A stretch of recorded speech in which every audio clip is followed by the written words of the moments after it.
It had now been over 1 year since the Brotherhood had defended the Krastovac farm against its attackers. Even though they all fought with all they had, it was not enough. The evil forces were too many in numbers.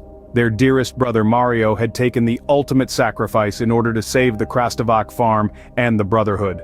The Brotherhood planted a seed in honor of their fallen brother on that day, thinking it would give them some sort of consolidation. It was futile, but in times of sorrow and desperation it seemed to lift their spirits. The seedling had grown into a fine young Krastovac under the care of the Brotherhood. This made everyone content. That night they all went to bed thinking about the young Krastovac and how it gave them hope and joy. The next day, in the early hours of Creative's name day, the Brotherhood heard a faint scream from the garden.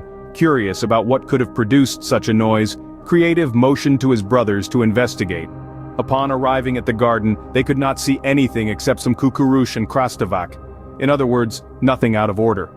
How odd, Peetnus remarked. There's nothing or no one here, must have been the wind, he thought. As they headed back to share a succulent breakfast, they heard the faint scream once more, but this time it uttered a word. Baba. Lordship's eyes flew wide open and he gasped. It can't be, he said with a loud voice. They all stood confused. What is it, brother? Asked Hampus. It's just, I thought I heard something. No, it can't be, never mind, but I heard it, I'm sure I did. Speak your mind, Nostalgic demanded, as the group grew curious but also nervous with the unusual manner of their brother. I thought I heard Mario, Lordship said. That can't be, they all said simultaneously. You misheard, you must have done. They all stood silent, thinking about how crazy Lordship's motion had been just then. Baba, there it was again. But this time they all heard it. They ran towards the sound with a hopefulness and nervousness they had never felt before. As they knelt down and looked at the once planted seedling, now young Krastovac, they saw it. It was really it, Mario.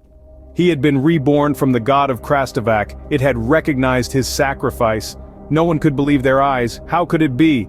Their most dear brother had returned. Of course it would take years before he returned to his former self, but as long as the Brotherhood kept him warm and well-watered, he would return.